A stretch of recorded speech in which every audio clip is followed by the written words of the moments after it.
오늘 주제는 이번 주일의 초등부는 과부의 두 랩돈이라고 해서 헌금이 주제입니다. 그래서 그 주제에 맞춰서 저는 청지기를 바탕으로 한번 발표를 준비를 해봤어요. 준비를 하다 보니까 내용이 너무나도 방대한 주제인데 이거를 짧은 시간 안에 끝내야 된다는 압박감이 있어가지고 준비하는 동안 스트레스를 좀 받았습니다. 근데 빨리빨리 하면은 시간 내에 끝낼 수 있을 것 같아요. 저희가 항상 발표를 하는 이유는 좋은 기능이 있기 때문이에요. 주일날에 저희가 배울 분반 주제를 뭔가 연구한 발표자가 먼저 발표를 하고 그 내용을 공유함으로써 분반 선생님들께서 분반을 준비하시는데 조금이라도 압박감을 덜어드리고자 이거를 하는 게 취지니까요. 오늘은 그 순기능대로 한번 해보도록 하겠습니다. 제목은 청지기 매일 주인 뜻대로 사는 삶이라고 정해봤는데요. 제가 지은 제목은 아니고 이런 책이 있습니다. 저희 교회 책은 아닌데 매일 주인 뜻대로 사는 훈련, 청지기 수업 이런 책이 있어요. 제가 3년 전에 읽었던 책인데 2023년에 읽은 책 중에서 정말 손에 꼽는 인상이 드는 책이었어요. 여러 번 읽고 정말 이 책에 나와 있는 말씀대로 살아야겠다라고 마음 먹으면서 읽었던 책이에요. 근데 그 책을 다 하고 싶었지만 할 수도 없기 때문에 일부분 발췌해가지고 제목도 이렇게 정하고 그 내용을 조금 발표 드리려고 합니다. 일단 시작부터 제가 근데 어느 유튜브를 보는데 남의 잘못을 지적하는 사람은 꼴불견이다 이런 쇼츠를 봤거든요. 근데 저는 항상 요즘에 발표를 할 때마다 5개념 잘못된 내용만 지적하는 꼴불견인 것 같아요. 좀 마음에 걸리기는 하는데 그래도 한번 말씀을 드려보겠습니다. 이게 잘못된 5개념이 또 있어요. 간혹 어떤 분들은 11조 10분의 1을 정확하게 내면은 10분의 9는 내 마음대로 사용해도 된다. 이런 5개념을 가지고 사시는 분들이 계신 것 같아요. 마치 그냥 11조를 대출 빚 받는 것처럼 월급 들어오자마자 얼른 10분의 1 갚아버리고 나머지는 이제 자기 마음대로 사용하는 그런 모습에 그리스도인들이 종종 보인다. 하지만은 그리고 월급이나 용돈에서 11조를 10분의 1만 딱 내면은 나머지 10분의 9를 자기 마음대로 사용해도 11조만 따박따박 내면은 교회에서 칭찬받는 모습을 표현한 거거든요. 근데 이게 정말로 주님께서 보시기에 11조만 따박따박 잘 내는 저 인물이 칭찬을 받을 만한 사람일까?를 시작으로 발표를 준비를 해봤어요. 일단은 시간의 11조라는 것도 들어보셨을 거예요. 하루에 24시간 중에 2.4시간을 주님을 위해서 사용한다라고 해서 시간의 11조라고 하는데 근데 선생님들께서 다 아실 거예요. 24시간 중에 2.4시간만 잘 사용하고 나머지는 그러면 제 마음대로 사용해도 될까요? 안 된다는 거를 본능적으로 아실 거예요. 근데 그거와 마찬가지로 헌금, 재물도 마찬가지다라는 거예요. 또 한편으로는 그러면은 헌금을 11조를 꼭 10분의 1만 해야 할까요? 2분의 1을 하면 안 되나요? 그런 것도 좀 생각을 해보려고 합니다. 자, 11조의 의미, 시초는 다 아실 거라고 생각해요. 이거를 설명하는 데만 30분이기 때문에 제가 뺐습니다. 11조의 유래는 아브라함이 창세기 13장일 거예요. 아브라함이 멜기세덱이라는 제사장에게 자기의 소유물의 10분의 1을 바치면서 당신은 저의 주인이십니다 라는 걸 증표하는 표로 10분의 1을 드린 데에서 11조가 유래를 했다고 합니다. 그러니까 11조의 유래만 봐도 당신은 나의 주인입니다 라는 뜻이 존재하고요. 그리고 그런 의미로 내 모든 소유를 다 드릴 수 있지만은 그 드릴 수 있다는 증표로 10분의 1을 드립니다 라는 유래가 있습니다. 다 아실 거라고 생각해서 후다닥 넘어가겠습니다. 오늘의 중심 단어 청지기입니다.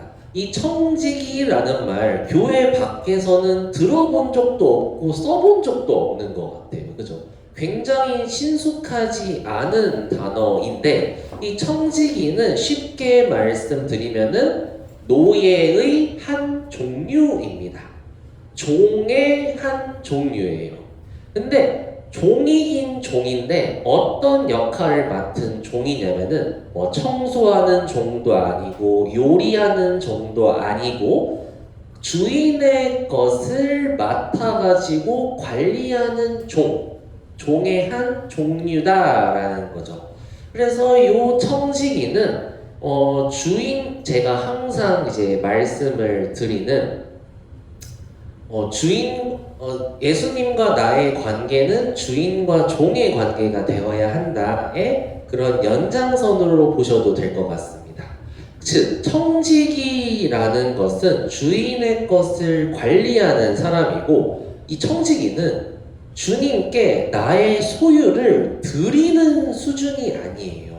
나의 일부분을 주인한테 드리는 수준이 아니고, 내가 가진 거는 아무것도 없고 주인의 소유물로만 생활하는 사람이 청지기다라는 거예요. 그래서 오늘은 이어서 그 또 다른 주인과 종의 모습을 한층 더 깊게 배울 수 있다 해서 또 준비를 해봤습니다. 그래서 우리는 또 마찬가지로 거듭날 때 청지기의 역할을 수여받게 되잖아요. 그러니까 우리는 청지기의 역할을 배워가고 이 세상에서 실천해 나가면서 사는 것이 우리의 책임이다. 그러니까 즉 청지기가 어떤 역할을 하는지 알고 그 역할을 우리 삶 속에서 실천하는 것이 굉장히 중요하다라는 것을 말씀드리고 시작하고 싶습니다. 첫 번째로는 청지기 정신이라는 게 있어요. 청지기가 어떤 마음가짐을 갖고 사는지를 잠깐 생각해 보려고 합니다. 누가복음 12장에는 선한 청지기와 불의한 청지기가 소개가 되고 있어요. 선한 청지기의 특징은 깨어있고 주님의 뜻대로 섬기기 위해서 항상 준비되어 있는 사람이 선한 청지기입니다. 그래서 그 주인은 청지기에게 야, 너가 이렇게 나의 뜻을 알고 내 뜻대로 행해주는 게 마음에 드니까 내가 가지고 있는 모든 소유를 다 너가 맡아라. 이게 선한 청지기의 모습이에요. 반면에 불의한 청지기는 어떤 마음가짐으로 사냐면은 주님께서 더디 오실 거야. 자기 주변에 있는 노비를 때리고 먹고 마시고 취하면서 자기 마음대로 행동하는 불의한 청지기가 있어요. 자기의 역할에 대해서 굉장히 태만하죠. 그 똑같은 자기 종들인데 자기 주변에 있는 사람을 때리는 모습을 봤을 때 굉장히 교만하죠. 먹고 마시고 취하는 모습을 보면은 굉장히 방만한 태도를 가지고 있어요. 이런 사람들은 신실하지 아니한 자가 받을 벌이 있다라고 말씀하시는데 제가 이걸 원어 사전으로 보니까 쪼개버리겠다 이런 뜻입니다. 둘로 쪼개버려가지고 그를 신실하지 않은 자들이 모여있는 곳에 쳐넣어버릴 것이다 라는 경고, 엄청나게 무서운 경고의 표시였던 거예요. 그러니까 요 종은 단순히 주인의 뜻을 몰랐던 게 아니고 주인의 뜻을 알면서도 그 뜻대로 예비하지 않고 행하지 않았던 게 문제였던 거죠. 이걸 보면은 우리 기독교인들 중에서 주님을 주인으로 섬기지 않는 사람들이 처할 얼마나 위험한 결과인지를 보여주는 정말 무서운 경고다라고 볼 수가 있는 거예요. 그러면은 저희는 이렇게 큰일 나지 않기 위해 선한 청지기가 되기 위해서는 우리가 어떤 올바른 가치관을 가지고 있어야 할까? 세 가지로 간단하게 얘기할 수 있습니다. 청지기 정신, 주인의 것, 주인의 뜻, 주인의 셈, 이렇게 세 단어로 정리를 할 수가 있어요. 간단하게 알아보면은 주인의 것, 너무 쉽습니다. 청지기는 어떤 마음가짐으로 사냐면은 내 것은 없어, 모두 주인님의 것이야, 이런 마음으로 사는 게 청지기예요. 반대로 내 거야, 주인님 거 이것도 내 거야, 그런 사람은 그 주인 집에 청지기로 있을 수가 없어요. 그쵸? 청지기는 모두 다 이런 마음으로 산다라는 거예요.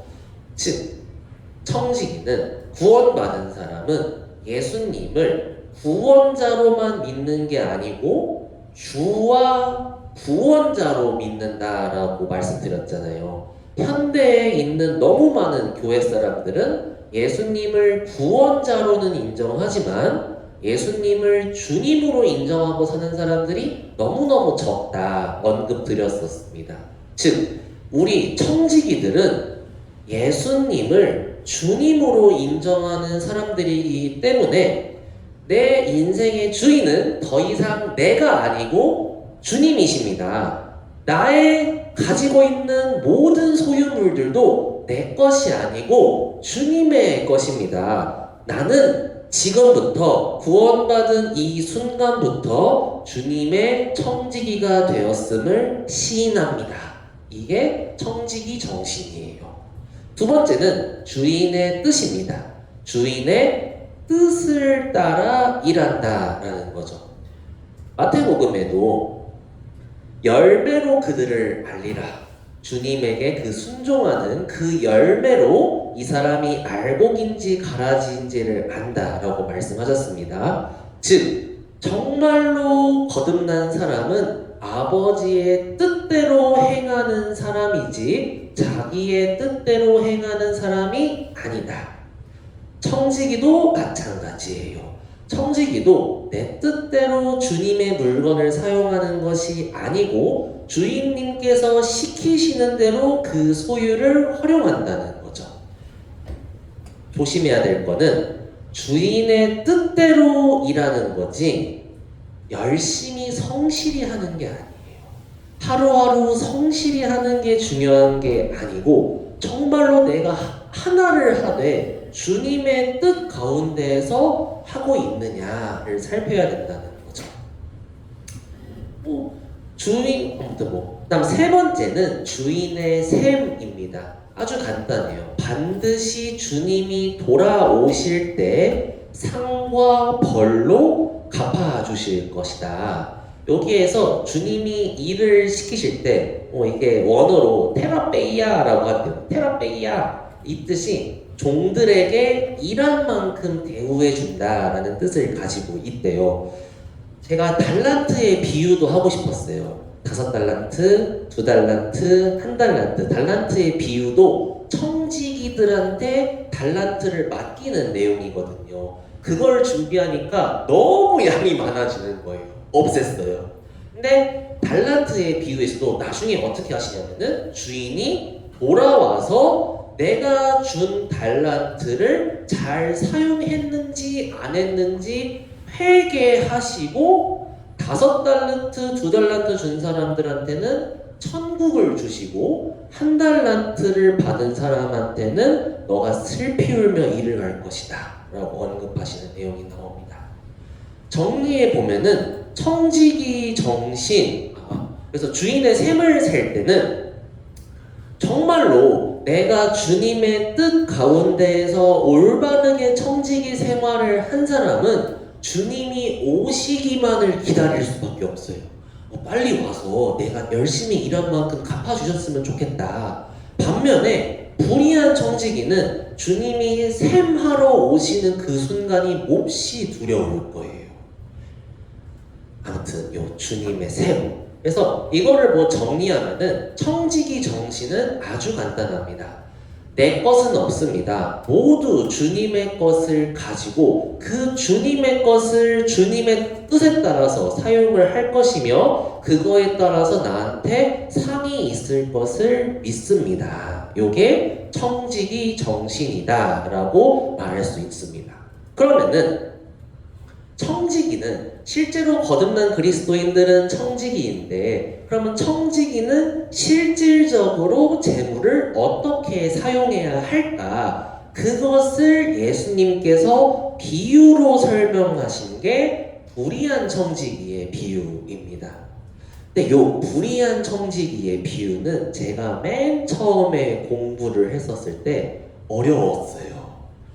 제가 책을 봤었을 때 뭐 이렇게 하더라고요. 불의한 청지기의 비유는 누가복음 전체에서 제일 어렵다고 하며 나아가 신약성경 전체에서 가장 난해하다고까지 말했습니다. 해서 처음에 공부하기 전에 좀 쫄았어요. 이거 어려운 건가? 해서 좀 쫄았습니다. 근데 실제로 제가 이걸 처음 봤었을 때 무슨 뜻인지 이해를 못했었어요. 그러다가 나중에 이제 그 예수님의 마음이 이해가 가면서 그 다음부터는 까먹지가 않게 됐거든요. 한번 간단하게 천천히 설명을 드려볼게요. 시작은 이렇습니다. 어떤 부자, 딱 봐도 예수님이죠. 어떤 부자가 있는데 그 부자가 청지기가 그 부자의 청지기가 그 주인이 가지고 있는 모든 소유물들을 자기 마음대로 허비한다는 사실을 주인이 들어버렸어요. 그래서 그 주인은 청지기가 자신의 재산을 낭비한다는 사실을 전해 듣고 주인은 자기의 소유를 허비하는 청지기를 해고하기로 마음을 먹습니다. 그러자 이 불의한 청지기는 난감해졌어요. 어이구 세상에 내가 이 일을 그만둬 버리면은 내가 더 이상 먹고 살 길이 없는데 어떻게 하면 좋을까 하다가 청지기가 그 주변에 있는 주인에게 빚진 사람들을 한 명씩 한 명씩 모두 불러모으고 물어봅니다. 당신 내 주인에게 돈 얼마만큼 빚졌어요? 얼마만큼 빚졌어요? 물어보니까 그 사람이 저는 기름 100마를 빚졌습니다. 그래요? 그러면은 빨리 여기 앉아가지고 100마리라고 하지 말고 50말로 고쳐 쓰세요. 진짜요? 그렇게 해도 돼요? 예, 그렇게 하세요. 근데 나중에 저 좀 기억해 주세요. 예. 그 다음에 또 어떤 사람은 와가지고 당신은 얼마큼 빚졌습니까? 저는 밀 100석을 빚졌습니다. 그래요? 그럼 당신은 여기 80석 빚졌다고 20석 깎아드릴게요. 정말요? 너무 감사합니다. 왜 이렇게 해주시는 거예요? 제발 저를 기억해 주세요. 이렇게 하면서 했다는 거예요. 왜? 청지기가 이렇게 한 이유는 자신이 해고당하여서 일거리가 없어졌을 때 내가 이 빚을 탕감해준 사람들이 나중에 자신에게 은혜를 갚을 수 있을 것이라고 생각했기 때문이에요. 그러면은 갑자기 이때부터 8절부터 이해하기가 좀 어려운 상황이 전개가 됩니다. 사실 주인의 입장에서는 이 청지기가 주인의 재산을 지금 허비하고 있는 거잖아요. 들키면 혼나야 되는 거잖아요. 근데 이 주인이 갑자기 뜬금없이 화를 내야 되는데 지혜롭다고 칭찬을 합니다. 이 옳지 않은 청지기가 일을 지혜 있게 하네 칭찬해요. 왜 칭찬을 하죠? 그러면서 이 이야기를 예수님께서 끝내시고 결론을 3가지를 내십니다. 첫 번째 결론은 불의의 재물로 친구를 사귀라는 거예요. 아니 이 이야기가 어떻게 불의의 재물로 친구를 사귀라는 게 될까? 두 번째는 뭐냐면은 너가 이 재물을 잘 사용하는 사람에게만 하나님의 나라를 맡길 것이다. 이게 결론 두 번째예요. 재물을 잘 사용하는 사람에게 예수님께서 하나님의 나라를 맡길 거다. 이게 두 번째 결론이에요. 세 번째 결론은 너가 하나님과 재물을 겸하여 섬길 수가 없다. 이게 세 번째 결론입니다. 이게 들으면은 이 이야기가 어떻게 이런 결론이 될 수 있나 헷갈릴 수가 있어요. 그래서 그거를 한번 차근차근 정리를 해보려고 합니다. 다들 아시겠지만은 이 주인과 청지기의 비유는 예수님과 그리스도인의 관계를 비유로 표현을 한 거예요. 즉, 불의한 청지기는 나고 주인은 예수님이었던 거죠. 네, 청지기가 주인의 것인 모든 소유를 자기 마음대로 활용했잖아요.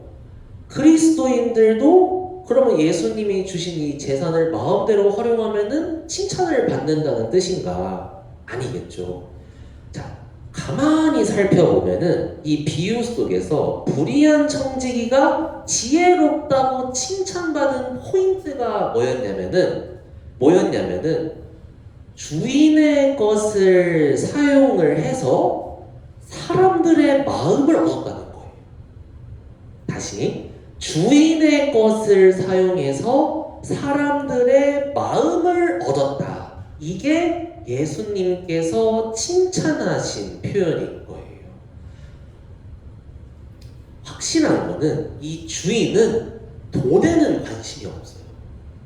자신의 돈을 얼만큼 허비했는가는 관심이 없고 단지 많은 사람을 어떻게 보면요 빚을 탕감해줬죠. 그러면 청지기한테도 고마워할 수 있지만은 실질적으로 누구랑도 친해질 수 있는 거냐면은 빚을 깎아준 주인하고도 친해진다는 거예요. 청지기랑 빚을 진 사람도 친해지지만 주인도 빚을 깎아준 사람과 친밀한 관계를 맺는다는 거죠. 그러니까 주인은, 예수님은 돈에는 관심이 없어요. 소유물에는 관심이 없어요. 다만 그것이 얼만큼 허비되던 간에 그 사람이 그리스도인과 또는 예수님과 관계가 맺어진다면은 그 재물을 내 거지만, 주인 거지만 마음대로 써도 좋다. 이런 의미였던 거예요. 다들 이제 이해가 가시죠? 결론은 우리도 주인의 것을 활용하여 심지어는 허비하더라도 주변에 이뤄진 사람들과 관계를 맺고 그로 인해서 그 사람이 예수님과 관계를 맺게 된다면은 옳다, 지혜 있다 라고 칭찬을 해주신다는 거죠. 제가 너무너무 싫어하는 거지만은 요런 거를 너무너무 싫어하지만은 확실한 거는 마음속에 새겨야 되는 게 하나님께서는 내가 얼마를 가졌는지 아무런 관심이 없으세요. 내가 100만 원을 가지고 있는지 뭐 비트코인으로 100억을 얻든지 그거는 하나님과 아무런 상관이 없습니다. 아무런 상관이 없어요. 내가 가지고 있는 금액은 심지어는 내가 부유해지는 것, 내가 가난해지는 것, 하나님과 아무런 연관이 없습니다. 포인트는 저희가 지금 과부의 두렵돈 때문에 이거를 하고 있잖아요. 성경에서 헌금을 가장 많이 한 사람이 이 과부잖아요. 과부는 두렵돈밖에 안 냈지만 가장 많이 낸 이유는 저희 암송이잖아요. 마음을 드렸기 때문이다. 아주 원초적인 이야기죠. 원초적인 이야기. 그래서 저희도 돌아볼 필요가 있습니다. 뭐냐면은 내가 지금 헌금을 하는데 정말로 그 속에 내 마음이 어떻게 드려지고 있는가, 내가 드린 이 헌금이 지금 올바르게 사용되어지길 기도를 하고 있는지, 이 금액이 정말 필요한 곳에 사용되기를 내가 기도하고 있는지, 또는 정말 필요한 곳이 있다면은 내가 기꺼이 마음을 드릴 수 있는지, 이런 것들을 스스로 살피면 좋겠다, 이런 표현이 된 거죠. 제가 이거를 좀 느낀 게 뭐냐면요, 하나님은 마음을 보신다고 했잖아요. 제가 요즘에 하경이가 어린이집을 끝나면은 하경이를 데리고 맥도날드를 많이 가요. 근데 맥도날드를 가서 1,500원짜리 소프트 아이스크림을 사줘요. 항상. 전 안 먹어요.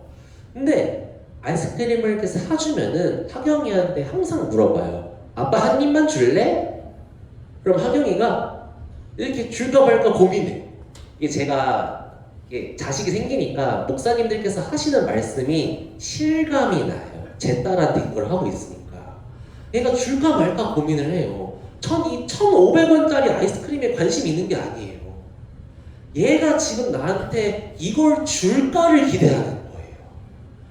15,000원짜리든 15만원짜리 아이스크림이든 상관이 없어요. 그게 얼마든. 얘가 이걸 나한테 주냐가 문제인 거예요. 줘요. 이렇게. 그러면은 한 입만 먹죠. 그러다가 이제 시험해봐요. 2입 먹고 3입 먹고 막 먹어요. 그럼 하경이가 표정이 점점 안 좋아져요. 얘가 어디까지 감당할 수 있나를 봐요. 제가 이제. 그러다가 이제 저는 뭐 하나님 마음이 이럴 것 같아. 제가 그걸 다 뺏어도 하나 다시 줄 수 있잖아요. 정말로 얘가 울면서 속상해하면서 하나를 저한테 줬어요. 얼마나 기특해요. 하나 더 주지. 그죠? 그러니까 제가 이거를 또 하경이랑 맥도날드 가서 이런 거를 혼자 이렇게 묵상을 하는데 정말로 하나님께서 나한테 바라시는 거는 내 11조가 아니고 그것을 내가 사실 더 어떻게 말하면은 내가 11조를 내기가 더 어려운 순간이 있을 거 아니에요. 수입이 적고 좀 어떻게 말하면 학생 때는 더 내기 어렵잖아요. 학생 때. 그죠? 정말로 드리기 어려워요. 저는 제가 500만 원을 벌어서 50만 원 내는 거는 그럴 수 있는데 만약에 청년 선생님들께서 5만 원을 받았는데 거기서 5천 원을 내는 건 다르다 생각해요. 근데 그럼에도 불구하고 드리는 거 얼마나 기뻐하시겠어요. 그 마음을. 다르다고 생각해요. 젊을 때 상급을 많이 쌓을 수 있겠네요. 설명하다 보니까. 그죠? 저도 지금 젊으니까 더 많이 상급을 쌓을 수가 있겠네요. 아무튼 그런 마음을 받으신다. 돈은 관심이 없으세요. 마음을 받으시는 거지. 요게 이렇게 말씀하세요. 예수님께서 옳지 않은 청지기를 칭찬해 주셨죠. 근데 이런 말씀을 하세요. 이 세대의 아들들이 자기 시대에 있어서는 빛의 아들들보다 더 지혜롭다. 이런 말씀을 하시거든요. 거듭나지 않은, 믿지 않은 사람들이 지금 이 시대에 있어서만큼은 그리스도인들보다 더 지혜롭다. 이렇게 말씀하시는데 이게 어렵지 않아요. 이게 무슨 뜻이냐면은 이 믿지 않는 사람들도 자기가 100년 동안 사는 자기 세상에 있어서는 닥쳐올 미래를 준비한다는 거예요. 불의한 청지기도 실직을 하니까 닥쳐올 미래를 준비하죠. 근데 그리스도인들아, 빛의 아들들아, 너희는 곧 영원한 세상 천국에서 살게 닥쳐올 미래인데 왜 준비를 안 하니? 비꼬시는 거예요. 비꼬시는 거예요. 세상 사람들도 닥쳐올 미래를 준비하면서 이렇게 열심히 재물을 사용하는데 그리스도인들아, 너희들은 왜 영원한 세상을 위해서 준비하지도 않고 재물을 사용하지도 않니? 비꼬시는 거예요. 이렇게. 이 말을 이제 예수님께서 저희한테 직접 하시는 거잖아요. 그러니까 그러네. 내가 왜 이 세상을 열심히 준비하면서 영원한 세상을 위해서는 재물을 사용하는 데는 왜 이렇게 인색할까? 이런 걸 한 번쯤은 각자가 돌아볼 필요가 있다는 거죠. 왜냐하면은 예수님께서 직접 하시는 말씀이고 이 비유를 통해서 예수님의 마음이 더 이해가 잘 가잖아요. 그래서 영원한 세상에 너희가 사랑하는 사람들을 많이 처소를 예비해서 데려와야 되지 않겠니? 재물을 사용해야 되지 않겠니? 결론 첫 번째. 불의의 재물로 친구 좀 사겨라. 허비해라. 제발 좀 재물을. 낭비해라. 이렇게 말씀을 하시는 거예요. 이 불의의 재물은 다 아시겠지만 부정하게 모은 재물이라는 뜻이 아니고 올바른 목적으로 사용되지 않는 재물이라는 뜻이에요. 그러니까 우상에게 바쳐지고 쓸데없이 사용될 재물을 의미하는 건데 쓸데없이 사용될 재물을 의미하는 건데 쓸데없이 쓰지 말고 친구한테 좀 써라. 이런 의미인 겁니다. 심지어 청직이죠. 내 것도 아니에요. 중요한 거예요. 근데 마치 내 거인 것처럼 친구를 쓰는데 인색해. 친구한테 뭘 좀 해주면은 마치 내 돈을 쓴 것처럼 의기양양하고, 청지기 정신이 저도 마찬가지지만 약간 결여되어 있는 상태라는 거죠. 우리 어딘가에 정말 청지기 정신이 투철한 그리스도인 형제 자매님들이 계시다면은 마치 자기의 재산을 주님 걸 쓰는 것 마냥 마음대로 허비하면서 주님 뜻대로 사용하시는 분들이 어딘가에 있을 거라고 믿고 그럴 거잖아요. 그분들의 삶은 얼마나 다를까요? 그럴 거 싶죠. 그래서 친구 좀 사귀어서 그 사람 좀 닥쳐올 미래, 영원한 세상에 그들 좀 영접해라. 이게 불의한 청지기의 첫 번째 결론이에요. 불의한 재물을 사용해서 친구를 사귀면, 사람을 얻으면, 사람을 세우면, 영혼을 살리면 그들이 나를 영원한 세상에서 맞이해 줄 거다. 마치 내가 빚을 탕감해줘서 미래에 그 사람이 나를 영접해 줄 거를 기대하듯이 그 사람도 나를 영접해 줄 것이다. 그럼으로써 이 불의의 재물이 선한 재물로 바뀔 것이다 라고 말씀하시는 겁니다. 이것도 다 아시는 내용이겠지만은 청지기는 재물을 활용해가지고 주님을 섬기죠. 근데 예수님께서 언급하시는 게 지극히 작은 것, 이게 뭐냐? 돈이라는 거예요. 너희가 돈도 관리를 못하는데 나의 시간, 건강, 직업, 결혼, 뭐 이런 모든 것들을 관리할 수 있을 것 같니? 너가 돈도 관리를 못하는데 내가 그거에 대해서 너희한테 나머지를 어떻게 줄 수 있겠니? 이렇게 얘기를 하시는 거죠. 불의한 재물에 충성치 아니하면, 이거 좀 무서운 말씀이거든요. 불의한 재물, 돈도 올바르게 사용하지 못하는데 누가 천국을 너희에게 맡기겠니? 너희가 만일 남의 것에 충성치 아니하면 누가 너희의 것을 너희에게 주겠니? 돈도 관리 못하면서 내가 하나님의 나라를 줄 것 같니? 이런 의미인 거예요. 결론이 이거죠. 돈을 섬기든지 하나님을 섬겨라. 돈을 쫓으며 세상에 남든지 하나님을 섬기며 영생을 얻든지 둘 중에 하나를 결정해라. 두 주인을 섬길 수는 없다. 구원받는 그 순간 너는 내 청직이다. 너의 모든 소유는, 서도성 목사님이 말씀하신 제가 좋아하는 건데 이렇게 표현하시더라고요. 네가 가지고 있는 그 돈 다 나 줘. 그리고 내가 가지고 있는 거 마음대로 갖다 써. 서도성 목사님 이렇게 하시더라고요. 네가 가지고 있는 그거 다 나한테 줘. 그리고 내 걸 네 마음대로 써. 이렇게 표현하시는데 적절한 것 같아요. 즉 청지기가 되어서 재물을 하나의 뜻대로 써라, 이렇게 되는 겁니다. 제 카톡 부사에 쓸데기 없는 이런 책들 구절이 많이 있어요. 그 중에 제가 이제 이 책이 인상 깊었다고 했잖아요. 이 책을 읽고 이제 한 페이지, 제일 마음에 들었던 한 페이지를 캡처해가지고 카톡 부사에 올린 거거든요. 한번 읽어보겠습니다. 간단하게.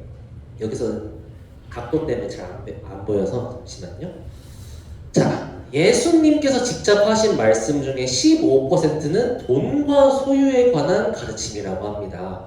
왜 이렇게 많은 분량을 재물에 관련된 곳에 할애했을까요? 예수님께서는 돈과 소유를 언급하지 않고는 영혼의 문제, 구원의 문제, 거듭남의 문제를 다룰 수 없다고 진단하신 것 같습니다. 왜냐하면은 구원과 돈은 너무나 깊게 연결되어 있기 때문입니다.